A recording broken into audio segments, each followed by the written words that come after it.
A lot of hoop news today, though. A lot of hoop news. I don't know if you saw that one I sent you. Clippers, Celtics, Wizards, three-team trade. Yeah, Brogdon went to the Clippers and KP, Porzingis went to the Celtics, and then we sent Marcus Morris Sr. to the Wizards. Draft compensation, and apparently Amir Coffey was a part of it too. But what the fuck happened to CP? I thought he was supposed to be going to LA. You know, honestly, I'm still curious about it too because it's like they said he was supposed to be going to LA. No, like honestly, and I've talked about this many times. Like I'd actually love to have him back because chances are it's gonna be his last season. I mean, Brogdon is a good pickup for y'all. You know, I like that pick. It was a good pickup. It was funny though because as soon as I started cracking up because I remember me and Blanc one time we were talking about some stuff and like we proceeded. This is when Brogdon first went to the Celtics. We proceeded to just sit here and be like, bro, like Brogdon's good, but like if I'm on the other team, I'm not over there like, bro, like man, we gotta watch Malcolm Brogdon. Like we just sat there hating on this dude, so I gotta apologize now. Brogdon nice. Brogdon's always been nice. Was always good. I mean, was he a superstar player? No, but he was a solid role guy. Yeah. Always. Well, I wouldn't even say a role guy. I'd say just a solid, like, he can be a solid starter. Like, he can be, but I mean, if he's going to a team with a star, he coming off the bench. But I was reading a couple articles, and, you know, this Clippers page that's usually pretty good about posting, they said we're more likely to keep Russell Westbrook than actually get Chris Paul in the trade. It makes sense though because you can bring Russell Westbrook back for a vet minimum and he'll take it. Yeah. Chris Paul ain't he's still under contract. Well, would you rather pay Russell Westbrook vet min or would you pay him $30 million? I agree, but also it's cheaper to keep Russ. There's a lot of talk like does Russ like want to take that minimum or is he like trying to get the bag? That nigga ain't got a choice. Ain't nobody about to give Westbrook no big contract. Not after what happened with LA with the Lakers. He ain't getting no big contract after that. That small sample size that he had in the Clippers was good, but it ain't big contract good. So that's fair. That's fair. He gonna be smart. Yeah. He's made his money. He's got the big super contract. Oh yeah. So he can take this vet minimum and play with a championship contender, or he can go to some bullshit team and get a big contract. He gonna stay with where he comfortable at. He want to be in LA. He's on a championship contender with his boy PG. Yeah. He gonna take that vet minimum. I don't know if you saw. There was talk about them breaking up the duo. PG and Kawhi. They've been talking about that for years. And it got shut down officially today. Because they was like, well, Kawhi's always hurt. Well, like, here's what's crazy though. They were talking about trading Paul George. Yeah, because that's what are they gonna get for Kawhi? Exactly. Nobody gonna like that. A lot of people were surprised about that, but I'm like, bro, like nobody's gonna give us anything for Kawhi. Like, let's just be honest. Not anymore. Yeah. Paul George definitely got more trade value. The end of the day, though, what was really doing it was we were trying to go at the Blazers for it. It was either going to be they give us Dame and we give them Paul George, probably a little bit more too, or we were going after that number 3 pick, which I was kind of like on the fence about it when I was just sitting there thinking about it. But then I kind of settled on, you know what? I'd much rather we run it back one last time if we don't get it done full on rebuild. Yeah, I mean... Because it's like, at least it would give me the sense of, hey, we got 3 to 4 tries at it. At that point, like, I can't be upset. We tried it that many times. I mean, y'all, it's not even so much as the talent. Y'all just can't stay healthy. Exactly. Well, no, y'all, Kawhi can't stay. But then PG was hurt a few times, too. Yeah, but even this last time, though, it was, like, just the worst possible timing it could have had. I mean, PG got y'all to, was it the conference finals that one year? Mm-hmm. And he was by himself. Like, Kawhi was out, so... Like, I mean, if PG is healthy, then y'all still got a shot. I will say this though, like I look back at that year when we got the conference final. If we would have had this team we had this year, we probably would have been able to beat them. Just because, Norman Powell was killing it. And if we would have had Westbrook, we probably would have been able to get it done. But, what ifs are what ifs for a reason, right? Yeah, I mean. Yeah, now, speaking of the Suns, Bradley Beal, we talked already. That shit is trash. Yes, it is. Like, I mean, I'm not saying Bradley Beal is trash. Yeah, nobody's saying that. But it's like, it's just, the team is not work. set up, man. Yeah. It's like you already got Book, who's a 2-guard. Then you go get another 2-guard. And they're like, practically the exact same player. Facts. It's like it's just one actually tries on defense. It's like they're both volume scorers. Yep. And they require a lot of shots. Mm-hmm. The one thing that I will say about Bradley Beal is he's great at playing off ball. Oh yeah. So Devin Booker is good at off ball. KD is good at off ball. So everybody is good playing off the ball. But where the point guard at? Exactly. And they talking about running Devin at the point because he's done it before. Well, I heard campaign, then I realized, no, you can't do that. Like, I'm sorry. Like, that just would not work. Devin is probably your best option. I mean, you could start Cam at the point. I wouldn't do it, bro. I mean, all he's going to be out there for is to set the offense up. I still wouldn't do it. I mean, he does a good job of it off the bench, so I'm just like, I mean, he'd be a decent temporary option until you know. My guess is trade DeAndre Ayton. Get his ass out of there. I mean, look, man, say it with your chest first off. I don't think anybody's gonna get DeAndre soft ass up out of there. How about that? Get him out of there. You could trade DeAndre Ayton for a point guard and maybe a couple of other pieces at this point. Didn't, bro. Because don't nobody want his soft ass. Bro, that's not true, though. Like, bro, the Mavericks were talking about, hey, like, let's work a deal. Seriously. Just gonna give up some real shit. Bro, you mean to tell me they can't just... point guard. Who they gonna give up? A Christian Wood? He don't play defense. No, like... They need defense. Nah, like, bro, I guarantee you there's a team out there that would take him.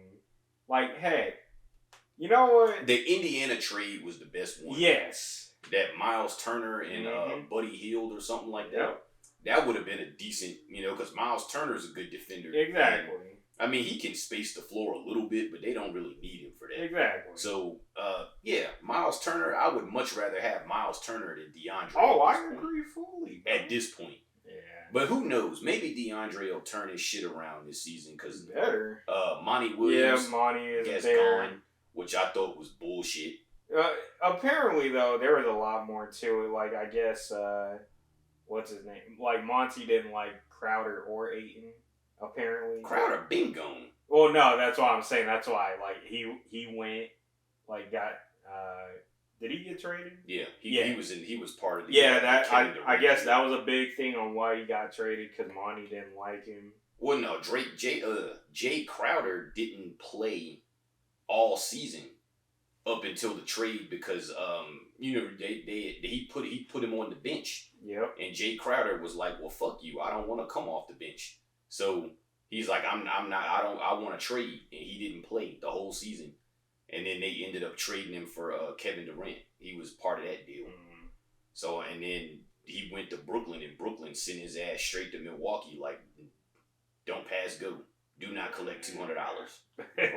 Right to Milwaukee. Yeah. Which is crazy because Jay Crowder always finds himself on these teams that are like deep playoff ones. Exactly. And it's like he don't even be doing shit. He just be there. Right. Which is wild too when you really think about it. Because he was on that bubble team, the Heat that went to the finals. Yep. And then he was part of he was on the Suns team that went to the finals. Yep. And he was somewhere else too. I think he was on one of the Cavs teams, wasn't he? He didn't stay on there to the finals though. Oh yeah, they traded him to Utah. Yeah. Because he was on the team when they traded Isaiah Thomas for the Kyrie trade. He was part of that deal. Yeah. crazy, man. But I mean, at the end of the day, though, Boy, like journeyman. just looking at the Bradley Beal trade, like my first thought was, did you really need more firepower in the starting five? Like I would have worked on that bench for one. Well, this is the reason why the trade makes sense. It was either they were gonna have to dump Chris Paul and not get anything. They gave up cannon fodder for him. Chris Paul is like nowhere near as effective as he used to be. That's true. We all know this. Yes. They gave him up second round picks and Landry Shamet for Bradley Beal.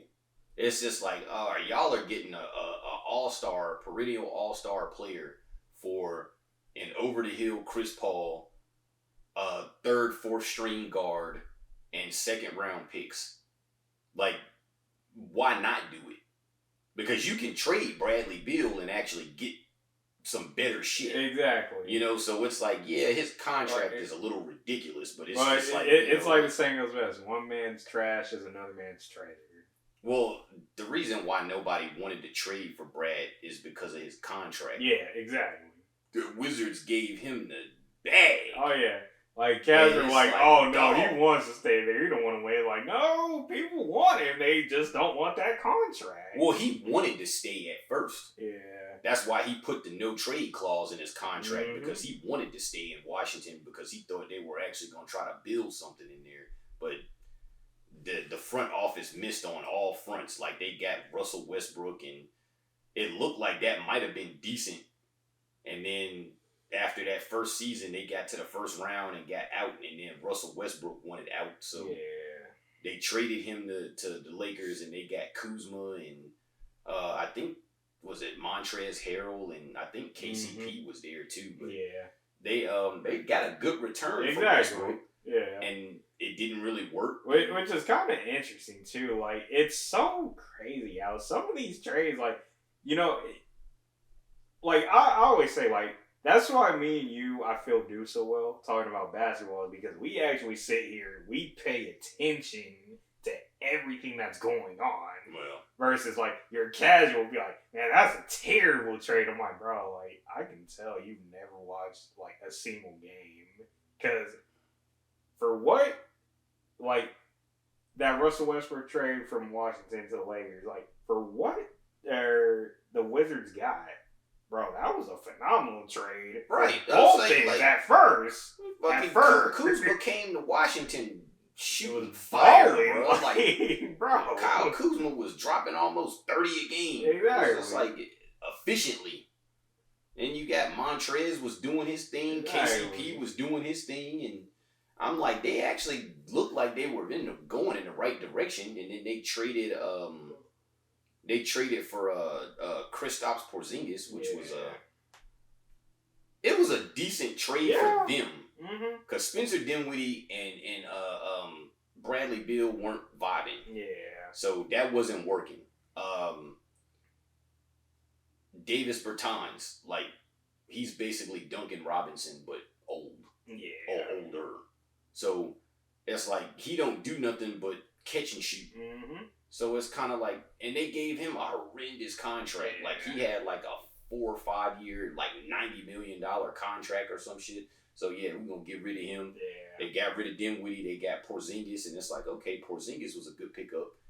And they played well. Like, Porzingis played well in Washington. And Bradley Beal had a down year. You know, he was averaging like 30 in the 2021 season, and the 2020 season, that was like his, you know, where he was at his peak. And then ever since then, he's been like down every year. And it's like he went, I think the last 2 seasons, he's only averaged like 23 a game, missed half the season with injury. And it's just kind of like, come on, Phoenix. Like, you already got Kevin Durant, who's injury prone at this stage of his career. Devin Booker has been injury prone the last couple of years. Yeah. You know, and then you get Bradley Beal, who's been injury prone the last couple of years, and I'm just like, come on, man. Like, I don't know, man. I mean, at the end of the day, it's just, I've already said it with that lineup. Like, of course, I need to see what the draft tomorrow. If the Suns don't up that bench, they're not winning a title, bro. I'm sorry.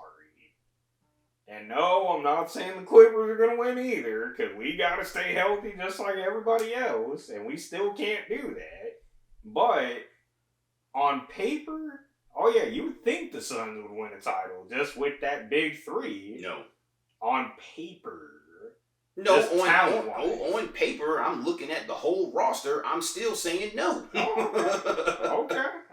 I respect it, bro. I'm like, you got three offensive weapons, but what fucking else? You ain't winning a chip without defense. Exactly. You ain't got no defense.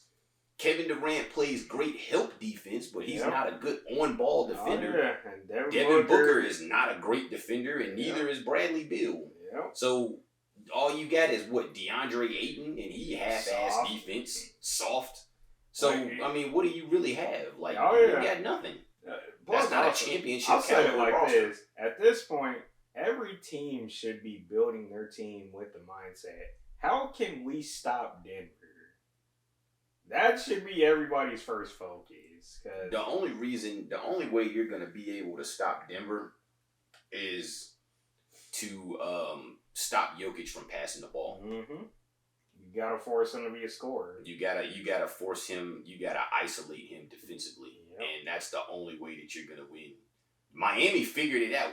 It was one game. They figured it out. It's just Jimmy gassed out after Jimmy Butler needs help. Bam is not enough. Yeah. Like, he's not enough. Bam is not enough. Problem is, they were talking about trying to go after Dame, but Portland just shut down everything with trying to trade him. Did they? Yeah, just today. Oh, damn. Yeah, so, that ain't going anywhere. Kyle Lowry definitely ain't doing anything anymore. I mean, Dame, I think if Dame wants to leave, they'll trade him. Yeah, but I don't. He's already kind of voiced he's not really gonna force it. He's kind of making them force it. I mean, shit. At this point in his career, they need to. Exactly. Because think about it. You got the number 3 pick, right? Do you want to draft the number 3 pick and start your new young core around him and the assets that you procure for Damian Lillard? Sharp's nice. Shaedon Sharp's nice. Jeremy Grant's good. Anthony Simons is good. Yep. You have a decent young group of players. While you still have some veterans there too that can. You got Nurkic still there. You got a couple of vets now. If you were to trade Dame, you would get even more assets. Mm-hmm. And you got the number 3 pick. Like, to me, that makes sense. If you're gonna get rid of Dame, now is the time to do it. Mm-hmm. Last year was the best season of his career. His stock is at an all-time high right now. If you want to get rid of Dame, now is the fucking time to do it. Don't wait until he starts declining and then nobody wants him. You want to get rid of him now. He's 32 years old. You don't know how many years left that he has in him. It's like, now is the fucking time. It's like, if you want to trade him, now is the time to do it. Yeah, I can't believe he's that old. What do you mean? Nah, I just kind of forget he's that old. He's been in the league, what? When did he get drafted? What was it, 09? I thought it was 10. It was like 09, 2010, somewhere in that era. Okay. Yeah, he's been in the league. Yeah, I know. I can't believe it's been that long. Yeah, think about it. He's been in the league for, 10, 12 years? Yeah. He went to college for all 4. So, he got drafted late. Like, he didn't come out after 1 year like most people. Yeah, that is He did all 4. So, when he came in the league, he was already like 22. Yeah. So, yeah, man. Whew. So, I'm like, now is the time. If they want to trade Dame, they need to go ahead and do it now and get it over with. Rip the fucking Band-Aid off. Yeah. I agree. So, I did not notice this till Greg said something on episode 335 when he was talking with Jay on Sneak Diz. Mm.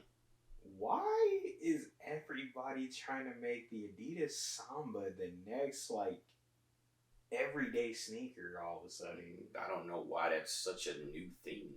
I don't get it. I'm like, bro, Sambas have been around for a long time. See? Archives. Archive check. I mean, For those of y'all who ain't ever seen a classic Adidas Samba, this is a classic Adidas Samba. This is from, I think I bought these in 2008, 9. This is my second pair. You know, I've had, my second pair as an adult. I wore them a lot as a kid. Mm-hmm. You know, I was a soccer player as a kid, and these were the shoes to wear. If you played soccer, you had these. Like everybody. That's crazy now too. Even if you skated these too. Yeah. They were a pretty popular skate shoe too. Mm-hmm. Yeah, and I mean they were super popular in the 90s, man. That was like the thing. Yeah. Cause you had like the ones now that they came out with, they have like a shorter tongue. Yeah. But it's like the originals had like exactly that longer stuff. Tongue. Yeah, so people just would scoot them in and just tie it up. Oh no, we wore ours out. Oh yeah. Well.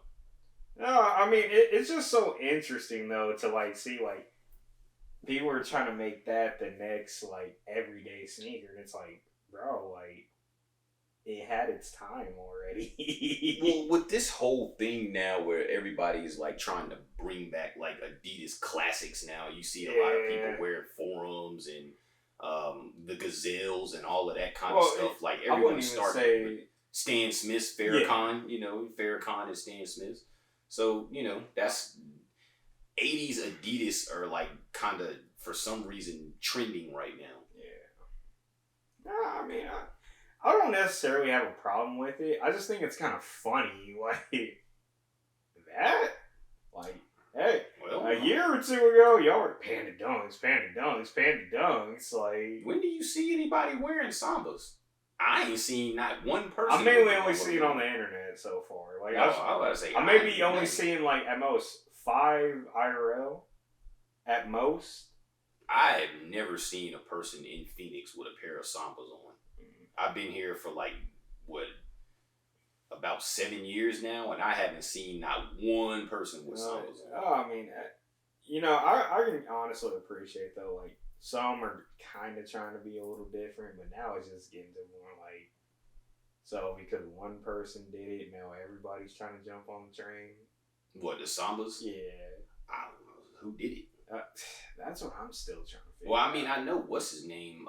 Sean had a collab, and he did a pair of Sambas, I think, or was it a Gazelle? The same fucking thing. It looks almost the same. Well, I mean, that'd be like, for example, like if all of a sudden you, Tim, everyone we know just started wearing Janowskis because I wear Janowskis. Like, it'd just be kind of weird. Like, you ain't gotta worry about that happening. Oh yeah, I know I don't. Cause I'm good. Like I said, bro, I understand. It's not a shoe for everybody. That's just kind of past my generation. Oh yeah. Like when it comes to skate shoes, for me, it's just like after a certain point, it was just like, to be honest, in the mid 2000s when everybody started going to simple, plain, regular, basic shit with a vulcanized sole like a Janowski. Yep. That was when I started to kind of lose interest in it because I was just like, everything looks the same now, you know? It's like in the early 2000s, everything was different, you know? You had your Osiris D3s, you know, Osiris, Etnies S, DVS, America, Kai. You had, who was that other shit that the Muska had? Oh, Supra. No, it was way before that. Oh. It was like in the early 2000s. He had another one, the ones with the air bubbles in them. I can't remember. S. No, S was his first one. He had another one after that with a different. I recall then. Because he started the company. Remember, we were talking about it that one day, and you said they had just made a comeback recently. Damn it. Because he had a signature with them. It was him, Jamie Thomas. Man, I can't remember it now. I couldn't even tell you, to be honest. I'm gonna look it up. I want to say America, but No, America was No, that was later in Jamie Thomas's career. Never mind. Yeah. Yeah. I don't know, man. Like, I look at skate. Circa. There we go. There you go. Yeah. I was like a Circas, yeah. Yes. Because I had a bunch of the Circa, the Chad Muska Circas, the first one, because he had like 3 different ones on Circa, but that first one with the air bubbles in it, was it the CM901s? I had like 3 different colors of those. Those were awesome. Yeah. But it's like that once the mid 2000s hit, everything just started looking the same. It all looked like a band pretty much. Yeah. And I was just like, nah, I mean, it was a style. Like, now, like, you see, like, the Janowskis coming back, like, they're actually very, like, a lot more research and development went into them. Yeah, well, I mean, it's a retro. Yeah. So they're probably trying to make it more lifestyle based. Well, actually, no. There's a lot more, like, technology just for skating in it now. Well, I mean, I'm saying lifestyle based, where, like, you make it more comfortable. Yeah. You know, it's not like how it was back in the day where it was just like a raw-ass skate shoe. It didn't have no... like nothing, like you just go out and beat it up. Like I'd even say back then though, like it was still pretty good for its time. Like, well, not compared to what it is now. Yeah, you know, because like pretty basic. Somebody was asking me like way back when dunks like first started getting like big again, like would I say dunks are amongst the best skateboarding shoe ever? And I'm like, yes, but also no. Because, I mean, like, I won't say ever. Like, they're pivotal. I will say that. It had a big impact. Yeah. Because it's Nike and it's skateboarding. Exactly. But honestly, I think, like, those other companies, like the Circas and the Osiris and DDS and all of that stuff, I think they had better skate shoes. Oh, yeah, they definitely did. The Dunk, like, I'd still say, like, the Janowski is Nike's best skate shoe, like, for skateboarding. I mean, the Dunk, to me, is my favorite from Nike. Oh, yeah. But that's because I grew up in that era. Yeah. You know, it's Whereas, like, when I started, like, really getting into skating, like, the Dunk was already dead. Like, yeah, you had options. You had, like, too. Like, the costing. There was a lot more stuff out. Yeah, and all that. Yeah, so, I don't know, but... You know, the whole Samba craze, I'm just like, I guess, bro. I just think it's a little weird that everybody's jumping onto it all of a sudden. Like, Nice Kicks and all that. They're just jumping onto it. I mean, I guess it's not really weird for me because I grew up in that era. Yeah. Mm-hmm. Like, in the 90s, like, the Samba was, like... the shoe. It was the shoe. You know, it was almost like fucking white on white Air Forces, bro. Like everybody had a pair of Sambas. Like, that's funny. If you didn't have a pair of Sambas, like you weren't doing something right. Like you had to have Sambas when I was a kid. This was probably from like 2nd grade until I was like 2nd to 5th grade, 1st grade to 5th grade. Like that whole time frame, it was like Samba was like the shit. Once I got to middle school, it wasn't as popular anymore, but it was, you know, people still wore them, but it wasn't like the most popular thing anymore. Like people kind of moved on to other shit. But from like, you know, basically the majority of my elementary school career, it was like all Adidas Samba was the shit. Like that was the shoe. Of course, Jordans, obviously, but I mean, non-Jordans or, you know, Jordan, LA Gears were popular with the lights and Sambas and, of course, you know, Nike training shoes. Yeah. You know, your Dion's and, you know, was it Rod Woodson and all of those guys that had Nike shoes, like all of those, the turf trainers, all of that shit was popping in the 90s too. Yeah. So, I mean, it was a different time, but to see it come back now and be popular, it's just like, man, it's different, but I mean, it's, you know how they say, man, everything comes back around eventually. Oh, yeah. Everything that was hot at one point is going to come back again eventually. It's like we put, in the Chasing Classics group, they put up a picture of, this was what, the 2005 NBA All-Star break pictures. And this was like during the baggy era. And dude was like, man, I could never wear clothes that big. And I'm just like, you would have had to been there to understand. You know, like, I get where you're coming from with that. You would have had to been there to understand. But there's times I look back at just some of the stuff y'all was wearing back then. I'm like, why? That's why I mean, you really. No, I'm like, I get it. I get what you're saying, but it's like because even us, like the ones who wore that shit, look back and like, what the fuck were we thinking about when we were wearing this? But back then, that was the thing, you know. Like velour sweatsuits. Like I don't think you would catch me dead in a velour sweatsuit Well, I mean, nowadays. like some of them, like them baggy, like you look back at like the '03 draft class, NBA draft class, and they wear like the baggiest suits ever. Those like, big ass suits, like, the zoot suits. Like, fam, Zoot suits like was what popping. are you doing? Mm-hmm. Like, and then of course, because like I tell you, like most of my OGs back in Colorado, they're actually all older than you, but like at least 5 years. So they be like trying to come at me like, man, why all y'all dress like why all y'all dress gay? Like, bro, what are you talking about? Some of y'all motherfuckers do be dressing kind of sus. Hey, look, now I'm not disagreeing with you. I'm not. That shit would have got you beat up in my day. But at the same time, I'm like, bro, like, to be fair, like, what are you considering sus? Like, why all y'all's clothes so, like, tight and slim? I'm like, okay, for one, there's a difference between tight and slim. There's a big It's a huge difference because I wear slim fit exactly, jeans, but I won't wear like skinnies. That's fair. I that wear is slim. Totally fair. I wear slim, but not like skinnies. when they be trying to tell me like, nah, that slim stuff is sus. I'm like, well, that's because one of them cats bro. that's older than me, you know, like probably graduated high school in like 2000. Like those cats, like they on a whole nother wave. Yeah. It's just like they still dress like it's 2000 even right now. Like I mean, because me and Shorty go out to Fat Tuesdays. Oh, you be seeing them sometimes. Yeah, like, you be seeing these cats in Fat Tuesdays. They be like 45, 46.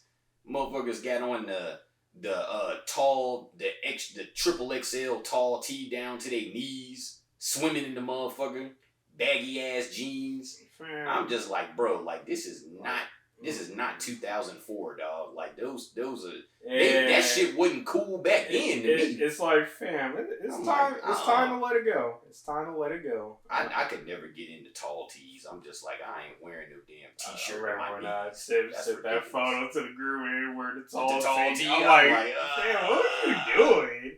Hey, look, man, it was on his hot boys. Well, I was going to say, he from Louisiana, I know, so it's just like, that was the shit down there.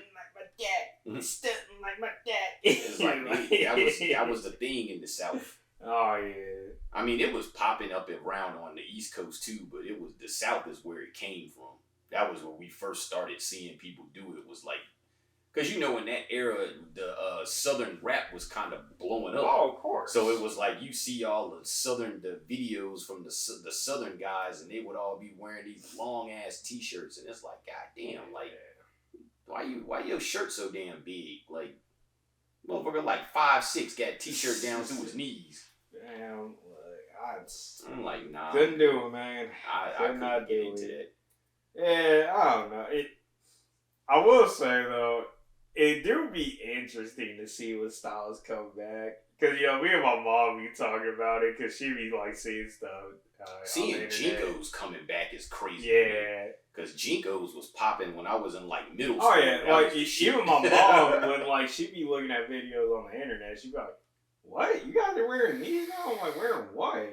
Then she'll have to explain to me, like, yeah, we used to do this, like, when I was younger. I'm like, right. Okay. Because, like, Jinkos, like, who was wearing them damn things? The cat in the draft. Paulo Banchero. Oh, yeah. And I was just like, dog, we was wearing them jeans when I was in, like, middle school. We was rocking Jinkos. Jinkos was the shit in middle school. Oh, my God, bro. Yeah. Jinkos. I had a few pairs of Jinkos. That shit used to be hard. The skater kids wore Jinkos. Yeah, that was our thing. Mm-hmm. That and the BMX guys. Oh, yeah. We all wore Jinkos. Jinkos was our thing. I mean, it just like you said, it all matters on what era you were in. Like, Charlie, there even be some stuff like just in my era. It's like, nah, fam, I don't know about that one. Yeah, there's always gonna be that kind of shit. Yeah, like I'm good on that. Like I was kind of like on the fence about seeing Guess make a comeback. Oh yeah. Like Guess, like especially out here, like people be rocking Guess out here, and I'm like Guess used to be popping when I was in like middle school, like in the mid '90s. but then it kind of faded off a little bit. Well, actually, it faded off a lot because after the mid '90s, that was when the whole the whole black owned thing took off. You had FUBU and all of the those type of companies blew up, and that was like what it. Yeah, dog, FUBU. I know. FUBU was that shit. Problem is, if I saw a nigga wear FUBU right now, I'd be like, Brian, cut it out. You see it. I only see it a few times. Now that this whole vintage thing is cool, it's like you see a lot of people wearing like old FUBU. Like, oh nah. Fucking old FUBU and Tommy Hilfiger, Nautica, all of that old shit. Like you see people wearing that. I ain't wearing no Tommy Hilfiger. I can tell you that much. I definitely ain't wearing that. You ain't wearing no Tommy? Nope. Hey, look, this is the one time this is the one time I'll get on my fair call like, nah, man, you don't like niggas, so I don't like him. Oh, shit, I remember back when I was in middle school when that first happened. Yeah. It was like it was like the white people was rocking Tommy, yep. and they stayed wearing it, and it was like all of the niggas was like, nah, we gonna fuck with this Nautica, like we ain't rocking no Tommy, like they stopped wearing Tommy. Oh man. They started that was when like the Nautica and Polo got real big with the niggas. And it's like they stopped fucking with crazy, Tommy. Right? They stopped fucking with it all together. They was like, oh nah. I remember I worked with this one chick, and her and her boyfriend worked at the job, and she was telling us like, yeah, you know, I accidentally bought him some Tommy Hilfiger. He's like, girl, if you don't go burn that, like, you know I only rock Polo. Like, oh my God. Yeah. Bro, they even had the fake Tommy. Yep. And instead of saying Tommy Hilfiger, it said Johnny Phil nigga on it. And they had like all of the black people was wearing that because they was like, man, fuck Tommy. Johnny Phil nigga out this bit. I was like, yo, I wanted one of those shirts so bad, bro, and my dad would not let me get one. He was just like, hell no. He was like, you were not about to be wearing that shit to school. He was just like, you already know them white folks already got an eye on you anyway, and you gonna wear some shit like this. He was like, oh no. My dad was like, hell no. He was like, I'm weak, bro. Hey, he liked the concept. Oh, yeah. But as a fucking 12-year-old kid, he was just like, nah, you ain't wearing that to school. Yeah. Nah, I mean, I feel pause, man. I feel it. I was mad then, but looking back at it, I was like, he made the right decision. Yeah. You know, he was right on that one. But when pulled up to school, like, a word? Right. That's what we are? Hey, it was people doing it. Yeah. They got in trouble for it, too. Yeah. The kids had to go to the principal's office, and their parents had to bring them a change of clothes because they had a shirt with cuss words on it. It's like, you can't wear that at school. It says nigga on it. Like, you can't wear that here. Hey, man. It is what it is. Dang. That shit was funny as fuck, though. I'm going to try to find one of them shits now.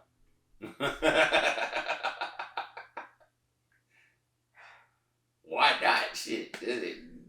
That shit would be funny to wear. It would, actually. If I could find one, that shit would be mad funny. So, obviously, you've been in this game for a long time. You know, I guess I can say I've been in it for a decent amount of time. What advice would you give to somebody looking to get, you know, their first car to mod/project car? What advice would you give? Get something cheap that's easy to work on. Facts. You know, don't be out here like, oh, I'm gonna get my first project car. I'm about to go buy like a C5 Corvette. Like, don't do that. Or it might I'm be about to go buy a 08 M3. Like, no. Yeah, I mean, it might. Well, that ain't affordable. But for these some Scottsdale kids, it might be. But it's like, you know, for a regular person like us, you know, it's just like, don't go. I mean, a C5 is a great car to start with for sure. But if you're not mechanically inclined, then, you know, if you want to learn how to work on some shit yourself, don't get that. Yeah. Not for your first car. Like, that's not, they're not the easiest things to work on. So. Oh, facts. It's like, yeah, don't start off with nothing like that. Or for y'all kids that want like something that can be fast, and everyone's like, oh, let's go get a 335 with the N54 in it. Don't fucking do that either. They're not that hard to work on, but when shit breaks on that car, it breaks. The car might be cheap, but it ain't. It's not cheap to maintain. It's still a BMW. It's like because I got this kid in my job who's looking to get into like just a sports car, and he was asking me, what would you recommend? And because I was showing him pictures of a Model 300Z that I had. Don't get one of them. Exactly. He's like, would you recommend that? No. He's like, why not? I'm like, I'm not even gonna get into it. And then he's like, what kind of car do you want? I'm like, well, I want an RX-7 FD. Oh, would you recommend that? No. Like, why not? I'm like, rotaries. If you don't even know anything about a rotary, you don't need to have one. Yeah. Like, you almost like, you could at least start off with just like, okay, look, my sole intent is to only learn how to work on this car. Because that's what Aaron Parker did when he first got his RX-7. He literally tore it apart just to learn how everything worked and built it right back. So, I'm not mad at that. Like, if you do that, okay, that's one thing. That's a totally different scenario. But if you don't know anything about a rotary, you don't need to own one. That's exactly what I had to tell him. So, we got onto my FRS. I told him, if you can afford it, that's probably one of the most perfect, like, newer cars to get. Because, for the most part, I say this from the standpoint of, if you're getting, like, the 2013 to, like, 2017 models, that Boxer is actually pretty bulletproof. Like, just stock to maybe bolt-ons. It's when you start trying to increase the power, like trying to boost it. Yeah, that's all of them. Yeah, that's when it starts becoming like okay, you gotta actually know what you're doing. But like, if you're just looking to get into something, like, a couple like simple mods here and there, it's a good starter car. I would say yes and no, because Boxers are not the easiest things to work on. That is true as well. It's like, if you're not like mechanically inclined like that, and you don't know how to work on shit, a Boxer is not something that you want to start working on. I kind of knew, like, he wasn't getting it with the intent, like, he wants to make steel with power. He's more so a cosmetics guy. I mean, even that's shit. You change the spark plugs and a Boxer's a bitch. Oh, yeah. Have you ever tried doing that? That shit sucks. So I'm just like, if he wants that, it's like, oh, that's why I say for cosmetic reasons, it's good. Cosmetically. Changing spark plugs. If he's buying a used car, that could happen at any moment. At any moment. Yeah, but I told him, like, whatever you get, you just need to, like, kind of do research. If I would recommend anything, I would recommend a Honda. Yeah. Because Hondas are fucking simple, and I told them they're bulletproof, super easy, and you can do anything you want to it. Yep. I mean, the market is there for it. Oh yeah, any generation. So it's like literally all of them. I tell every guy or girl trying to get into cars, Honda is probably your best starting point. Easy. Honda is because of those reasons right there. It's super cheap. It's reliable. Everything you can get anything you want. And like, everybody makes parts. They're easy to work on. I mean, it's the perfect beginner's car. Oh yeah, perfect beginner's car. So I'm like, I would say that. I'd recommend that. Like, because I don't know if I told you, me and Dan Quavius were talking about going in together on a car to start tracking, and he asked me, like, what did I recommend? I told him, I mean, S2000, we can import one for cheap. They're way cheaper to import than buying in the States, I can tell you that. Nah, not really. They are. It's about the same. Well, quality-wise, you're going to pay a lot less for a quality one over there versus trying to find a quality one here. I've seen a couple of nice ones recently for about $15. I'm like, that's not too bad. Yeah. I mean, it's mostly stock, but I mean, $15,000. I mean, it's not bad. I'm still pissed about that FC you sent to the group. Oh, my homies. Yeah, like, I've been looking at that one like, bro, go ahead, get it, man. I don't got $14,000. It's just like, shit. Plus, also, I got something in the works. Yeah, I got an opportunity in the works, so I can't buy nothing. Yeah, but I don't know. It all depends on what you're really trying to do. Because, I mean, if you're going to go get, like, a show car, that's a little bit of a different price bracket compared to, like, trying to get a performance-based car. Yeah, I guess. Yeah, like, if you're, like, you want to go do, like, Stansfield, go get an LS400. Like, go get a 350Z. That, too. I mean, you can get like a fucking automatic 350Z for like pennies. Yeah. And you can put like a crazy ass offset wheel on those things, and it'll look nice. Crazy note too. Say you decide, you know what, I want to do a manual transmission swap. Those manual transmissions actually aren't that expensive. Mm-hmm. Yeah. I mean, that would be another one too that I'd recommend if you're gonna get something like to start. You could get like a 350Z or something like that. They're fairly cheap and pretty easy to work on. Oh yeah. But man, all I'm saying is, Farrakhan need to just go on ahead and let us boost his Q50. Oh, the Q50. Yeah, like throw a couple parts on it. Come on, Tim. Come on, Tim. Just let us go ahead and do it, man. Let's throw some basic bolt-ons, up the boost a little bit, see how you like it. Yeah, be alright. Might scare himself though, I'm not gonna lie. He don't drive fast anyway, so I mean he may not even notice it. That's I'm pretty sure once he gets on it one time or two, he'll be like, "Oh shit, okay." Yeah, this is awesome. This is what y'all be doing. Like, I was like, so this is what you mean? I'm like, yeah. Would you recommend a Subaru?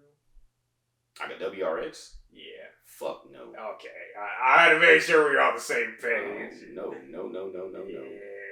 Now, well, okay. If you can afford to get like a 2015 and up with the FA20 motor, those okay. Yeah. But an EJ motor, no. Oh no. Transmission's made out of glass. The engine's not that reliable. Yeah. I mean, haven't updated it in how long? Like, and it's a boxer, so it's not the yeah. easiest thing. Well, it's like I said, going back to FRS, because FRS had the FA20. Mm-hmm. Yeah, so that's why I say, like, that's probably your better boxer engine. Yeah, I mean, the FA20 is decent. The only thing that's shit is the one in the Subaru is direct injected. Yeah. So, you gotta watch that. You gotta go get that shit walnut blasted every 30 or 40,000 miles. I don't know how much that shit costs, but I know you gotta get it done every so often. Crazy. You gotta clean the valves. Yeah. So, I mean, I don't know, man. There's so many other cars, too. Like, I almost don't want to recommend Miatas, but I mean... Yeah, Miata's not bad. That's not a bad... Exactly. Now, the only thing is, if you want a Miata, you gotta be a little nigga.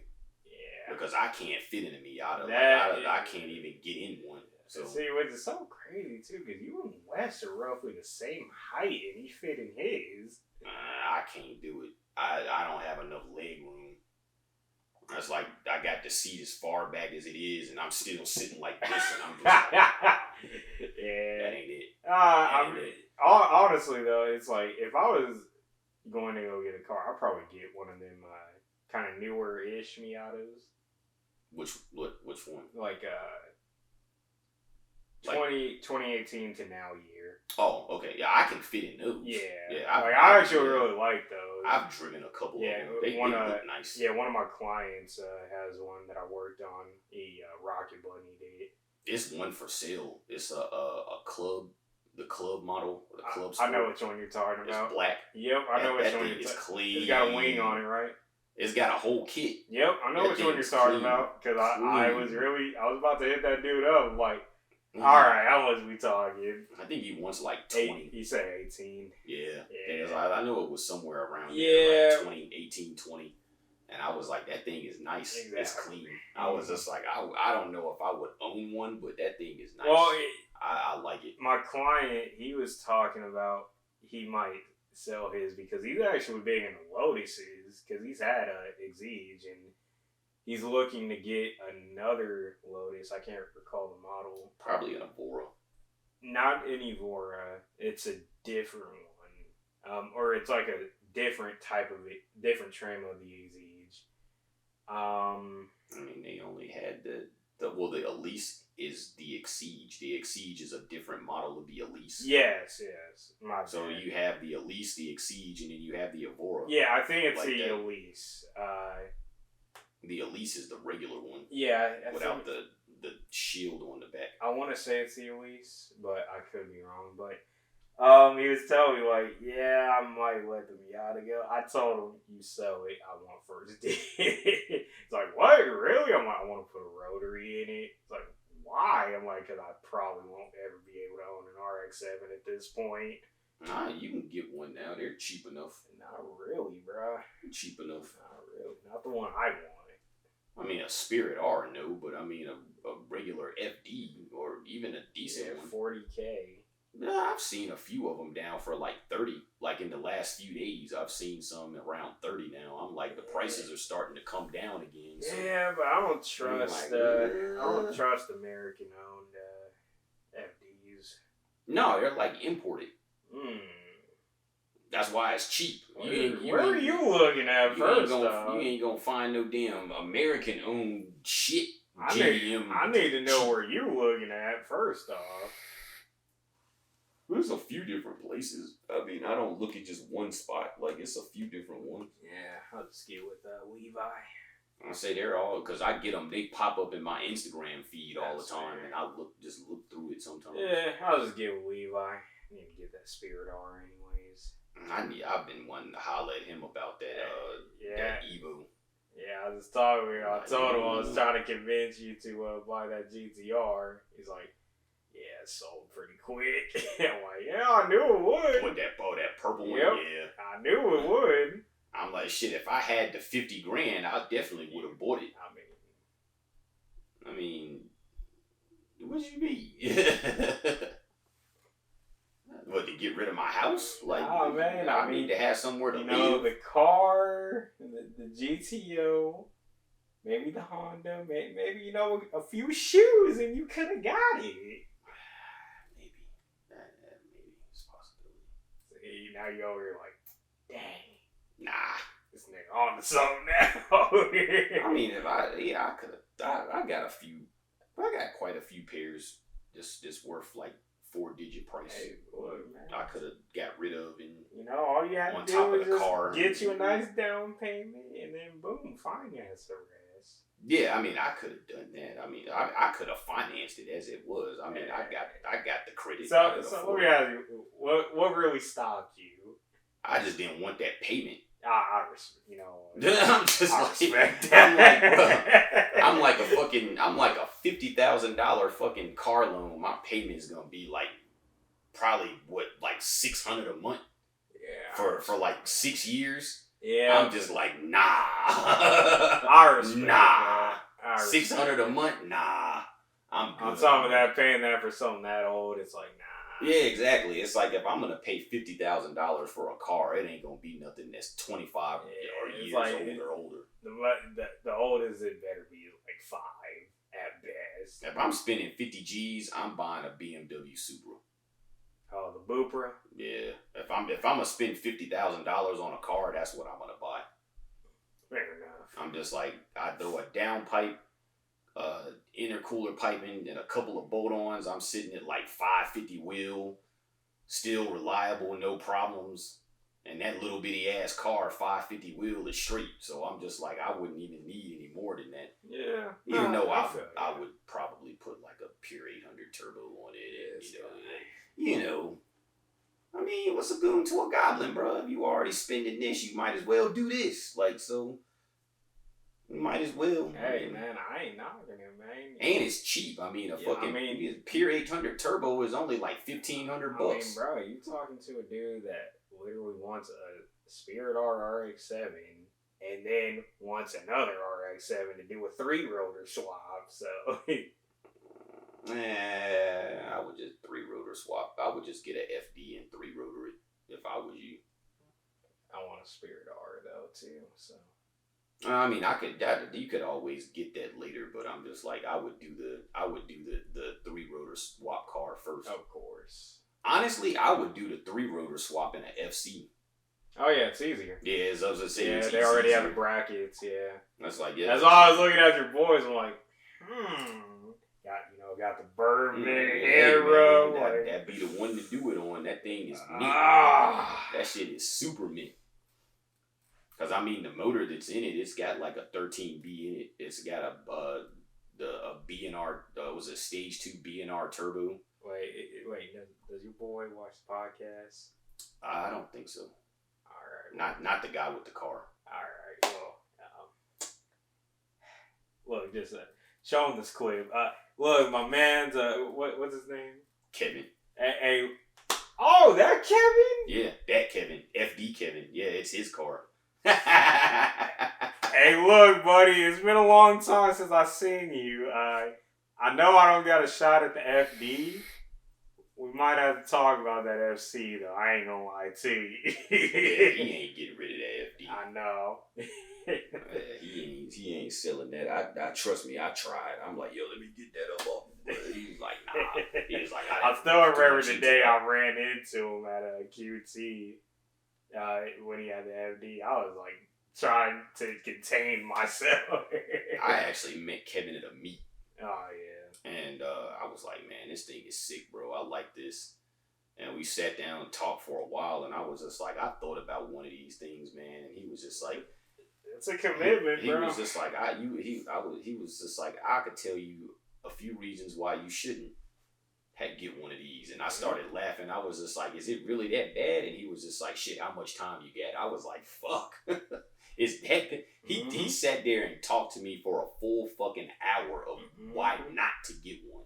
And I was just like, damn. Yep, like, that's why when I tell that it is my all-time favorite car, they look at me like I'm crazy. If they actually know what I'm talking about, they look at me like I'm crazy. But it's like, bro, like honestly, it's something about FDs that I've always enjoyed. I mean, hey, I've talked about it many times.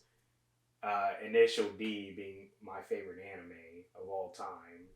You know, seeing Keisuke's FD, you know, from the start of the anime to the Project D era of the anime, and wanting to build that car. Or I've at always least liked FDs. Yeah.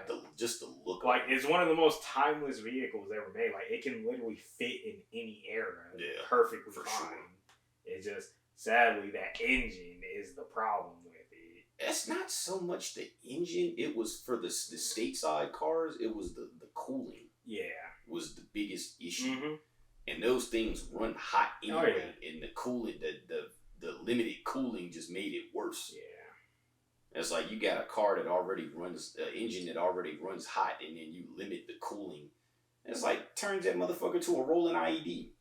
And that's exactly what they were. You look at the service records of any US spec car, it's terrible. Oh yeah. And it's just like, damn, but the JDM cars didn't have that problem. Oh yeah. Why do you think I want to import one? Well, the JDM cars passed 96. Yeah. Like the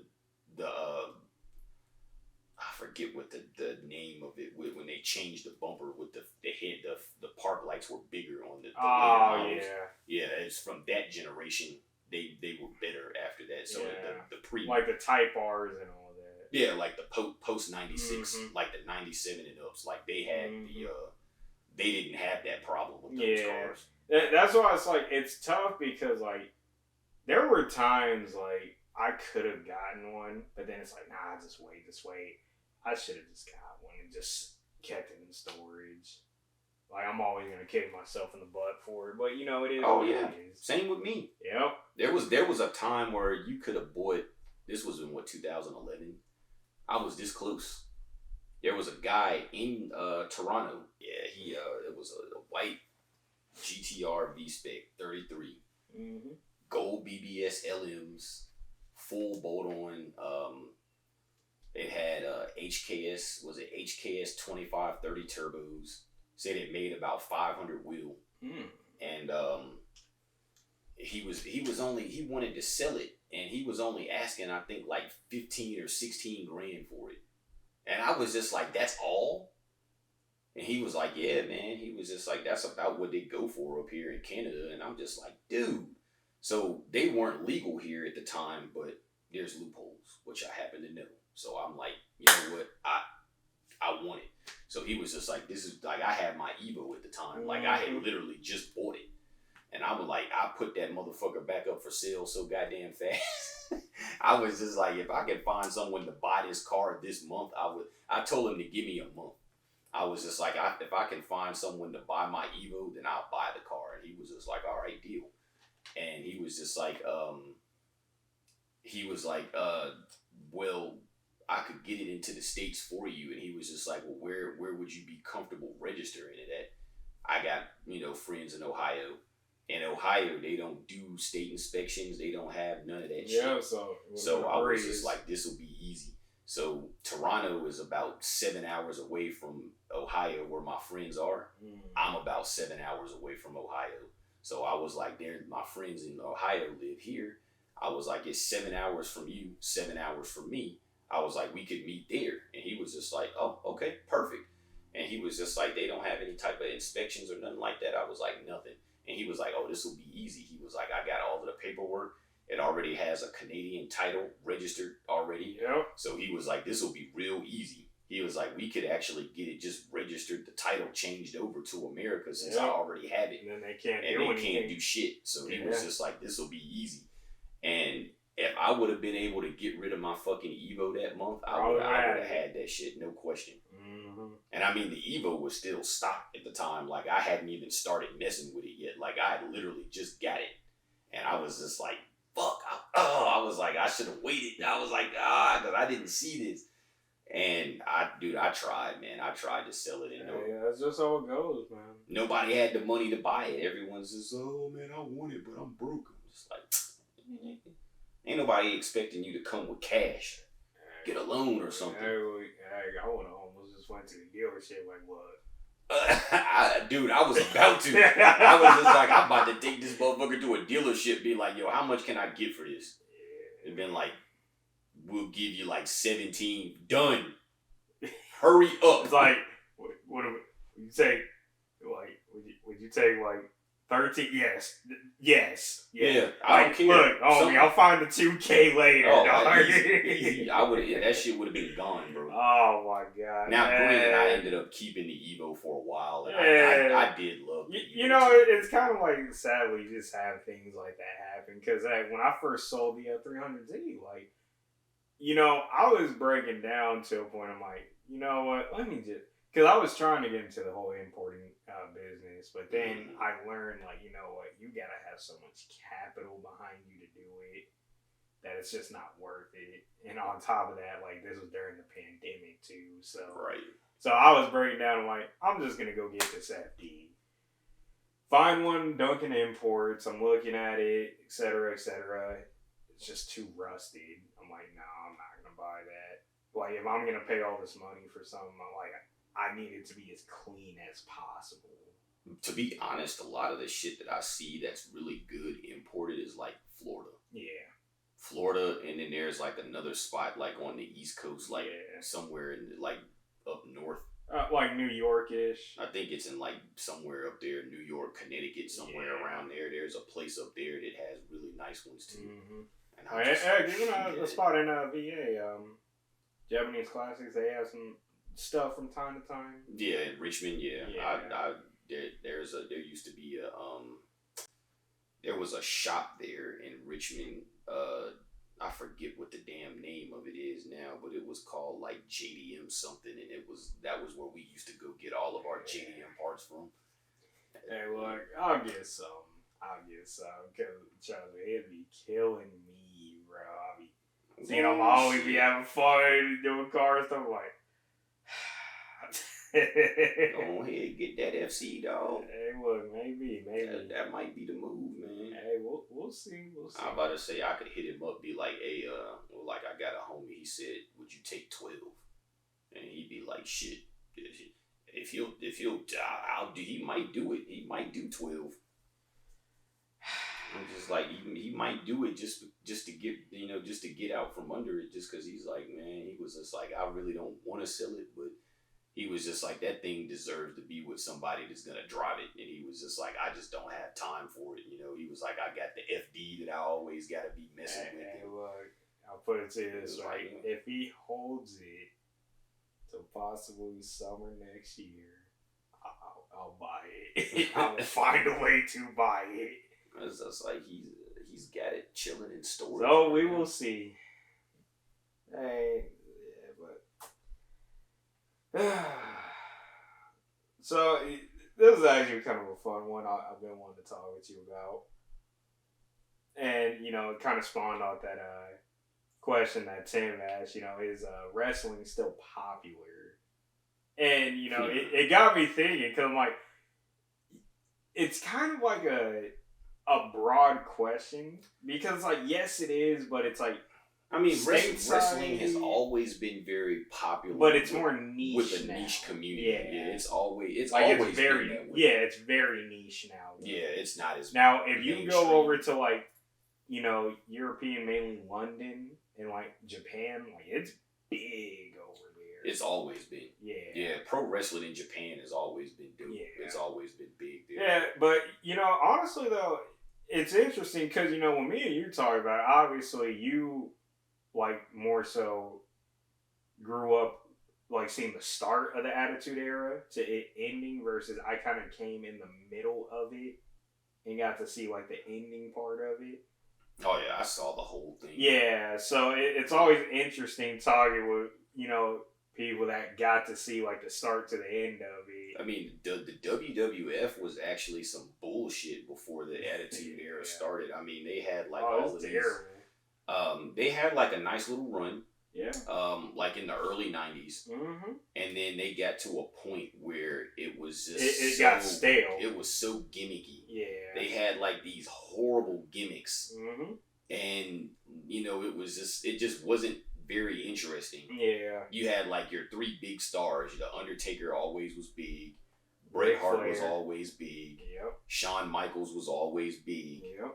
But that during that little stale era before the Attitude Era started, Shawn, Bret, and the Undertaker were the WWF. Yeah. It was like those three guys because Hulk Hogan had went to WCW. Yep.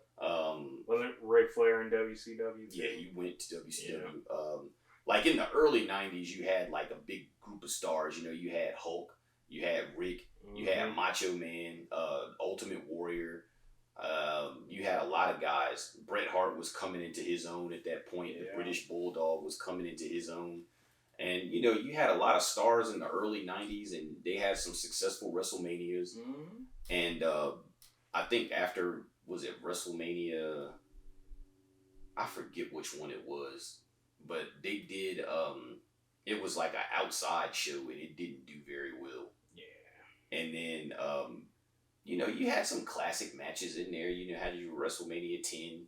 You had that ladder match for the Intercontinental title with Shawn Michaels and Razor Ramon. It was an instant classic. Oh, yeah. Well, they had two ladder matches, and they were both really good.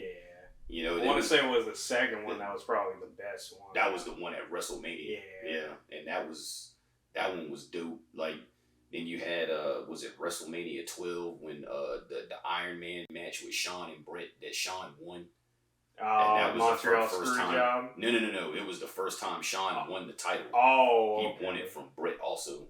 Right. And then Montreal Screwjob happened after that. Yeah, that was like years later. Yeah. And it was, because Shawn Michaels and Bret Hart didn't like each other in real life. And that was why the Montreal Screwjob even happened in the first place. Because Bret was getting screwed. He signed a deal. Then, the WWF was bleeding money. They couldn't afford to pay him. So, Vince was like, hey, I can't afford to give you this contract. So, if you can still get that deal with WCW, because WCW had offered him a deal. Mm-hmm. He said that he would think about it, but he wanted to stay with WWF because, that was his thing. He pretty much made that shit what it was through the 90s. He was one of the biggest stars. So he told Vince he wanted to stay. And Vince was like, cool, I'll give you this. Handshake deal. Then the WWF's losing money. So no one was watching. This was when WCW actually started to take over. Mm-hmm. It was when the NWO was popping. Monday Night Nitro was the shit. They were killing the WWF in ratings every night or every Monday. And, you know, the WWF was losing popularity, is losing fans.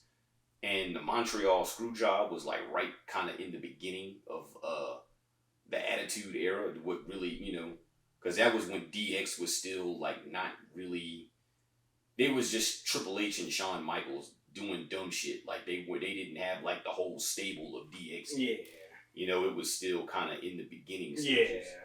Yeah. And because it started, I think in what, like 98 was like when it really started getting crazy. Yeah. So that was when the Montreal Screwjob was in 98. And, you know, he didn't want to drop the belt to Shawn because he didn't like him. Yeah. So they was just like, no, he's going to drop the belt no matter what. He was like, you put him in the sharpshooter, I'm just going to ring the bell. Done. He's out of here. And that was how they fucked him. Yeah. But he didn't want to lose the belt to Shawn. Oh, yeah, and also he had a stipulation, like he would never lose in Canada. No, it wasn't that. He just didn't want to. Well, no, I'm just saying he had a stipulation like that as well in his contract. No, he didn't. I swear he did. Mm-hmm. Yeah, it was one of those like low-key things not a lot of people knew.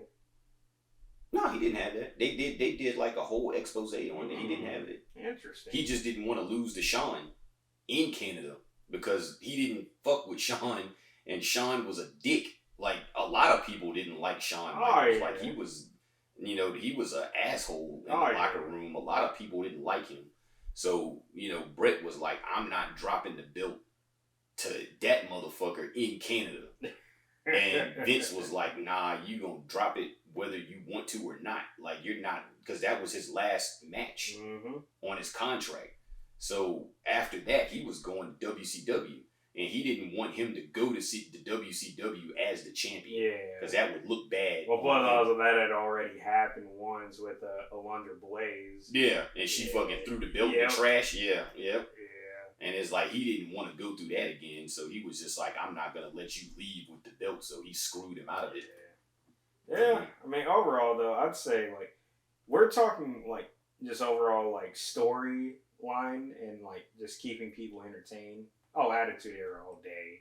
Now, if we're talking about just purely wrestling in ring, I'd actually say this era now takes it.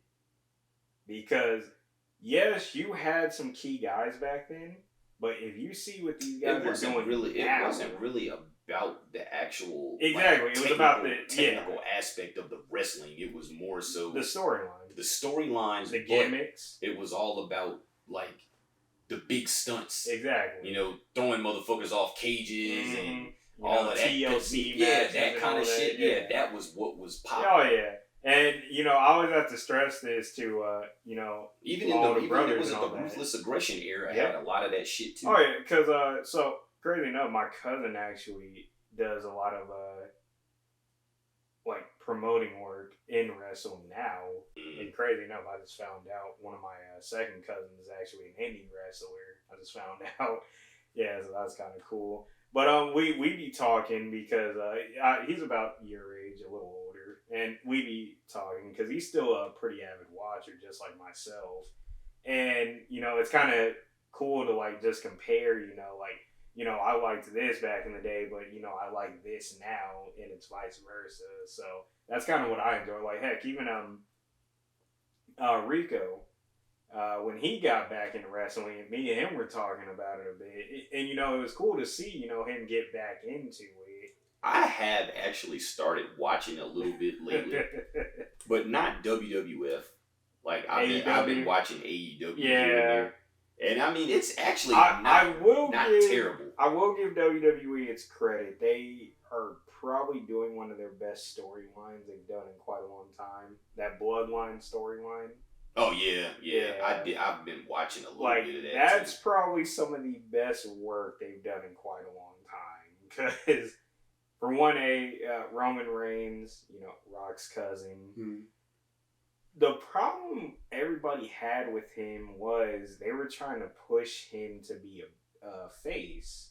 Yeah, and people didn't like it. Yeah, like naturally, he just kind of is a heel.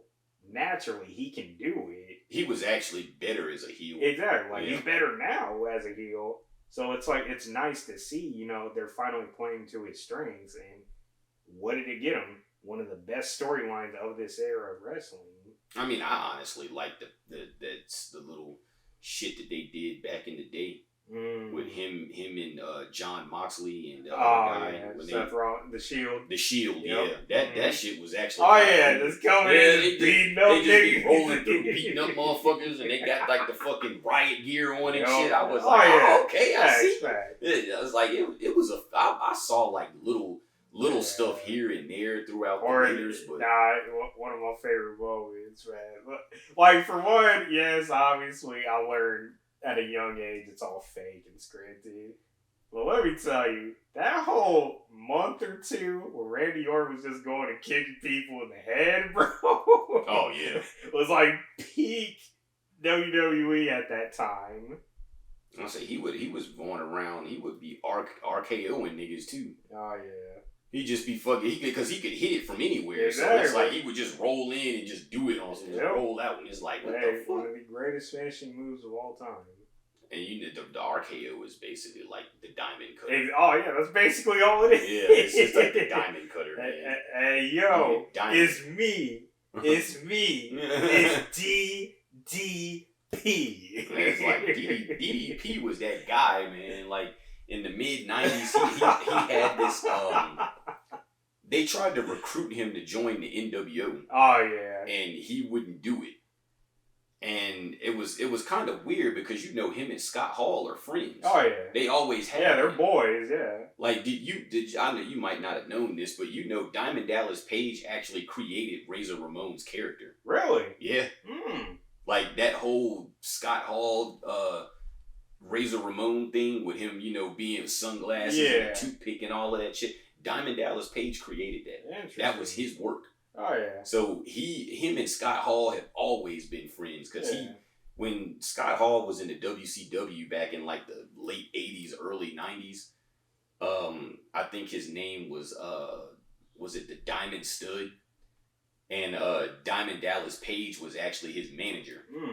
Like they asked because Diamond Dallas Page had a nightclub. Oh okay. And he was at a radio show, so they liked the way his energy was, and they were like, "You should be a manager."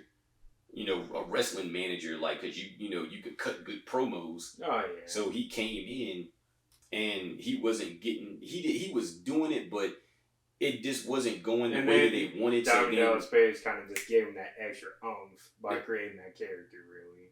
Well, no, for Diamond Dallas himself. Oh, Scott Hall was taking off, but he was, you know, just a manager. Like he wasn't, you know, it wasn't going. So, cause he had the Diamond stable, cause he had Diamond Stud, which was Scott Hall, Vinny Vegas, which was Kevin Nash, and then he had somebody else.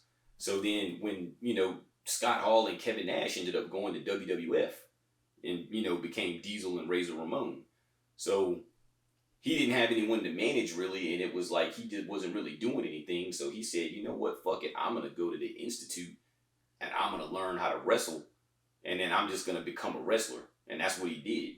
Because he didn't even start wrestling until he was like, 35? He was like late in the game. He was like way older when he first started. And he ended up, you know, when they tried to get him to join NWO, they already had a good stable of people. And he was just kind of like, oh, now you want to come to me. Like, I'm this late in the game. So he was like, that was when he started coming out and he started doing that whole self-high five shit. Was because they wanted him to join, and he's like, fuck that, I'm gonna just do me. He had a fucking epic beef with Macho Man. They had some of the greatest fucking matches ever. They had one, was it like Great American Bash 96, I think it was, or 97? Dude, that was probably one of the best no holds barred Falls Count Anywhere matches that I've ever seen. I mean, it was fantastic. So, they had two of them. Let me ask you this. What is the best match you've ever seen? The best match? Yeah. Like, damn, that's a tough one. Oh, man. That's hard, dude. I got one. SummerSlam, I want to say it was 2021. Or, excuse me, no. SummerSlam 2020, I want to say. Seth Rollins versus Demon King Finn Balor. I see that. All right, so I've been a big Finn Balor fan since he first like got into WWE, and then I went and like did my research about him. Which, crazy enough, did you know he actually started the Bullet Club? Oh yeah. Like he created the entire idea in New Japan. Mm. Yeah, so just learning about him and all that. Yeah, really became a big fan of his, and it's his first like big match on the main roster because he had just gotten called up from NXT, the developmental brand. Right. Yeah. Literally, Seth Rollins does a power bomb into the barrier. This dude's shoulder clips it and dislocates his shoulder, pops it back in mid-match, and finishes the match and wins. Now, what sucked about it was he had to relinquish the title literally the next day on Raw. Yeah, shoulder surgery. Yeah. Yeah. But when I tell you that was one of the greatest matches I've ever seen. Shit, Seth Rollins he ended Sting's career with that same power bomb when he threw him into the turnbuckle and fucked up his neck. Mm-hmm. Yeah. Because even now, like, Sting do be kind of wrestling on AEW. Yeah, but you can tell, like, he can't do he can't do a lot anymore. Yeah.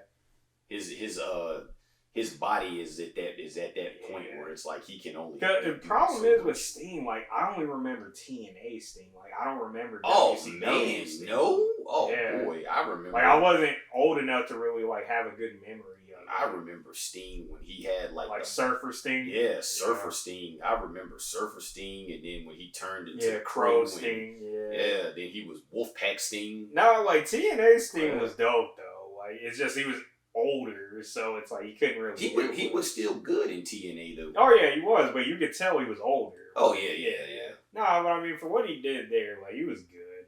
I will say there was a point where TNA was actually way better than WWE. Like I like that fucking arc of Sting where he was the what was he the psychotic Joker Sting superstar.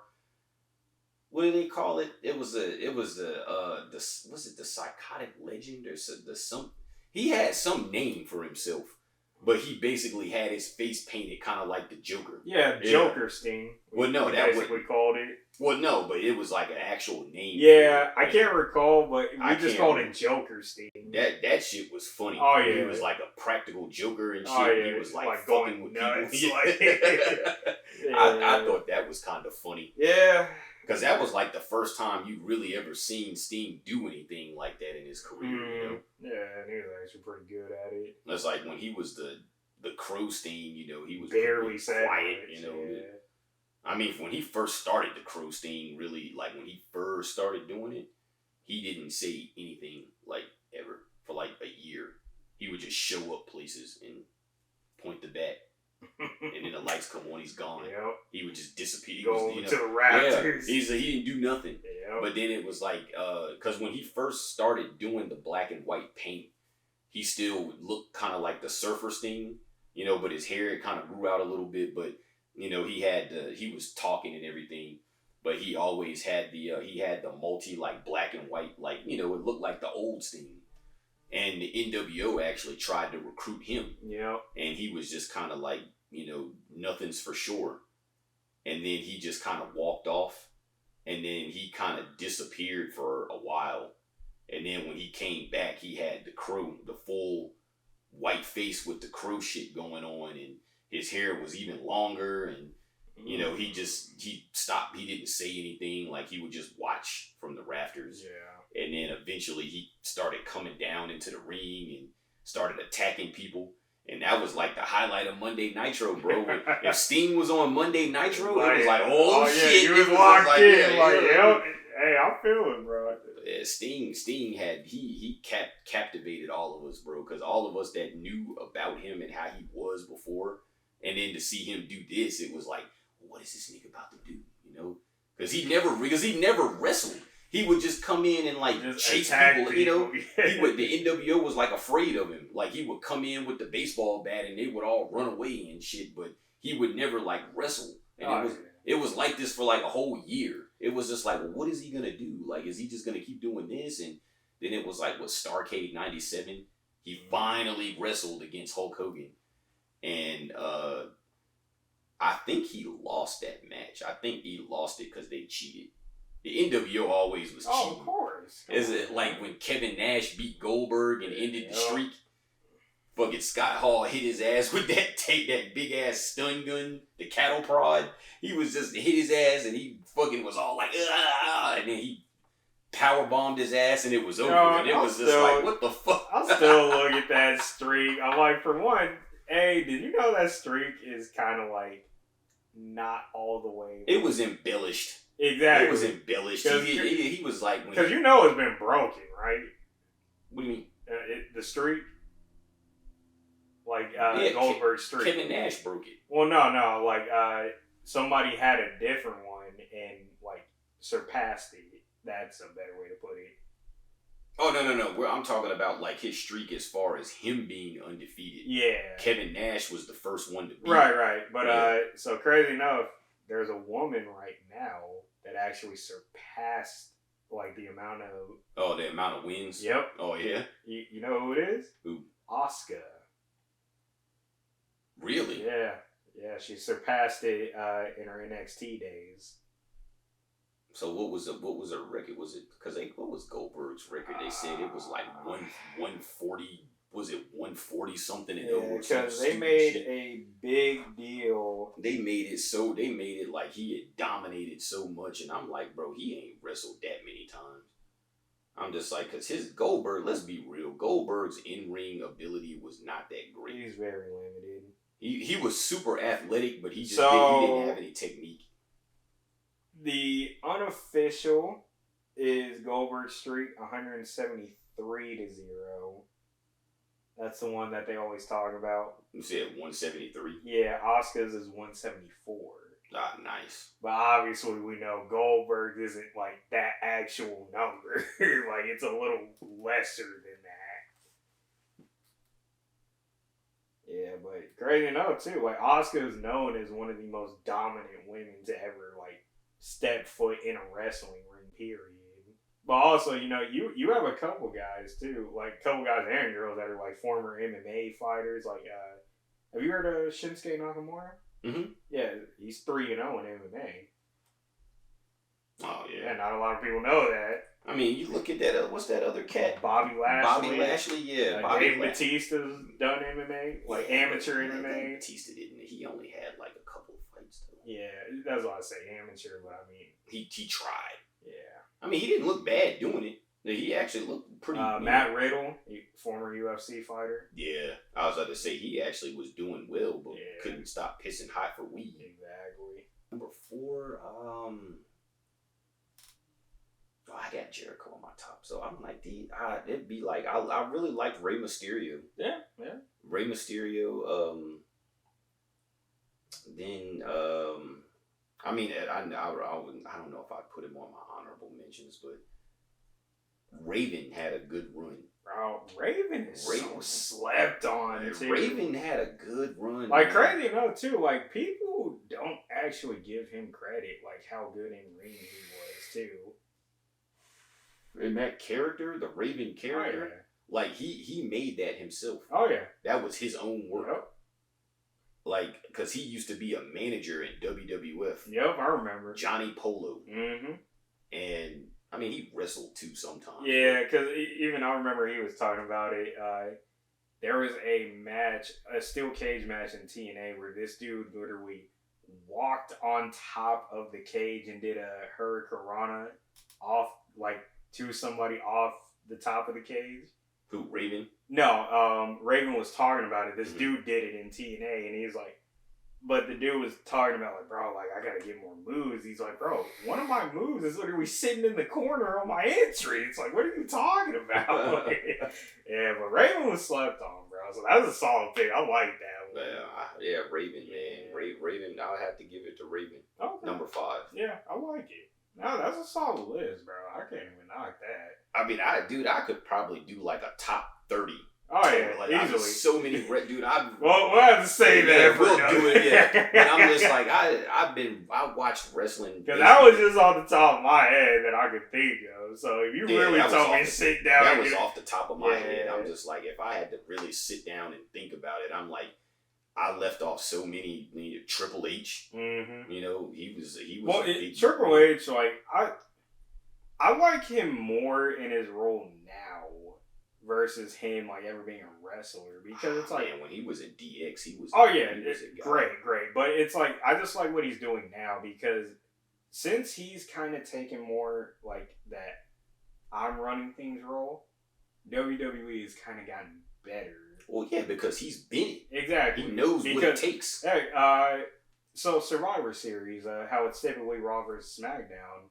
I don't know if you were watching a few years ago. The main roster had gotten stuck in Saudi Arabia, so they kind of had to do an audible. They told Triple H, you know what? Bring up NXT. Yeah. Bro, one of the best, like I said earlier, the Bloodline story was one of the best storylines. The NXT coming in for Survivor Series is easily number 2 for me. Because they had, what was it, like the NXT? It was like an invasion type thing going on. on. Oh yeah, and it was dope too. It was cool. Yeah, so but yeah, we'll definitely talk some more wrestling. Yeah, man. You got Forbidden Door this weekend, so I'm probably gonna check that out. Mm. Yeah, so I'm looking forward to it. But so though, we gonna get out of here. Appreciate y'all for listening, and you know, I hope we didn't go too crazy. I didn't get a look from Eddie today, so I guess I did good. You know, I was waiting for that bombastic side eye. Till next time, though, y'all take it easy.